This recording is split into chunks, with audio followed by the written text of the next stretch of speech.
মই আপোনালোকক জনাবলৈ পাই আনন্দিত যে আমাৰ গুৱাহাটী উত্তৰ গুৱাহাটীৰ যিখন ব্ৰিজ এই ব্ৰিজখন আমি ফেব্ৰুৱাৰী মাহত ৰাইজৰ কাৰণে মুকলি কৰি দিম গুৱাহাটী শুৱালকুছি পলাশবাৰী ব্ৰিজেও প্ৰায় আৰু ধুবুৰী ফুলবাৰী ব্ৰিজ দুইখনে এটা নিশ্চিত গতিত আগবাঢ়িছে আৰু 2027 চনত এই দুইখন ব্ৰিজো কমপ্লিশনৰ ফালে আগবাঢ়িব আপোনালোকক আমি জনাবলৈ পাই ভাল পাইছো যে গুৱাহাটী ৰিং ৰোড প্ৰজেক্ট আমাৰ আৰম্ভ হৈছে তাতো নাৰেঙ্গী কুৰুৱাৰ ওপৰত এখন দলং হ'ব এই মাহৰ 18 বা 17 তাৰিখে ভাৰতৰ প্ৰধানমন্ত্ৰী ডাঙৰীয়াই কাজিৰঙাৰ ওপৰত 32 কিলোমিটাৰৰ যিখন এলিভেটেড কৰিডৰ 6,957 কোটি টকা ব্যয়েৰে নিৰ্মাণৰ প্ৰস্তাৱ লোৱা হৈছে তাৰ প্ৰধানমন্ত্ৰী ডাঙৰীয়াই আধাৰশিলা স্থাপন কৰিব আৰু এটা ডাঙৰ প্ৰজেক্ট হেতু হৈছে টুৱাইন টিউব আন্ডাৰ ৱাটাৰ টানেল এইটো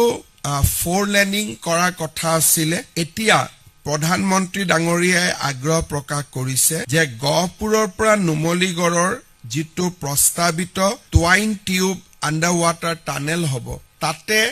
ৰেলকো সংযোজিত কৰা ইমান দিনে আমাৰ প্ৰস্তাৱ চলি আছিল যে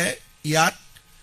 মটৰ গাড়ী অহা যোৱা কৰিব কেবিনেটত বিষয়বস্তু অহাত প্ৰধানমন্ত্ৰী ডাঙৰীয়াই ক'লে যে ইয়াত ৰেলো সংযোজিত কৰিব লাগে গতিকে যিটো 12,000 কোটি টকাৰ প্ৰজেক্ট আছিল নাও it will be almost 20,000 crores আৰু ইতিমধ্যে ভাৰত চৰকাৰৰ বিত্ত মন্ত্ৰালয়ে এই প্ৰজেক্টটো অনুমোদন জনাইছে আৰু যিকোনো মুহূৰ্ততে ই কেবিনেটত অনুমোদন হোৱাৰো সম্ভাৱনা আছে ইয়াৰ এই সময়ছোৱাৰ ভিতৰতে প্ৰধানমন্ত্ৰী ডাঙৰীয়াই ফেব্ৰুৱাৰীত কোকৰাঝাৰ আৰু গেলেফুৰ মাজত প্ৰস্তাৱিত নতুন ৰেল লাইনৰো আধাৰশিলা স্থাপন কৰিব আৰু তাৰ লগে লগে কোকৰাঝাৰৰ বাছবাৰীত ৰেলৱে ৱাগন অভাৰহলিং বা ৱাগন নিৰ্মাণৰ মেৰামতিৰ এটা ডাঙৰ ফেক্টৰী এটাও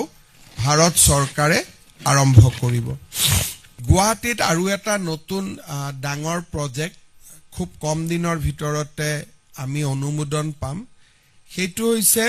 গুৱাহাটী বিমানবন্দৰৰ পৰা জালুকবাৰীলৈ পুনে এলিভেটেড কৰিডৰ অৰ্থাৎ আমি যাতে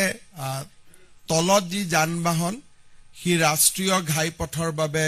ব্যৱহৃত হ'ব গোৱালপাৰাৰ পৰা গুৱাহাটীলৈ আহা কিন্তু এই প্ৰপ'জ এলিভেটেড কৰিডৰে গুৱাহাটী এয়াৰপোৰ্টৰ পৰা পুনে মানুহ এলিভেটেড কৰিডৰত উঠিলে জালুকবাৰী ৰিং ৰোডত নামিব পৰা হ'ব এই প্ৰপ'জেলটো আমাৰ খুব অনুমোদনৰ শেষ পৰ্যায়ত আছে আমি গুৱাহাটীত এয়াৰপোৰ্টখন দেখিছো এতিয়া এয়াৰপোৰ্টত আমি এখন এৰো সিটি যাক এয়াৰপোৰ্ট হাব বুলি কোৱা হ'ব এৰো সিটি এখনো নিৰ্মাণ কৰা হ'ব 60 একৰ ভূমি তাতে বহুবিলাক হোটেল আহিব কনভেনশন সেন্টাৰ আহিব কনসাৰ্ট ইকনমিৰ ব্যৱস্থা কৰা হ'ব কেইবাটাও আমাৰ নতুন ব্যৱস্থা তাত সংযোজিত হ'ব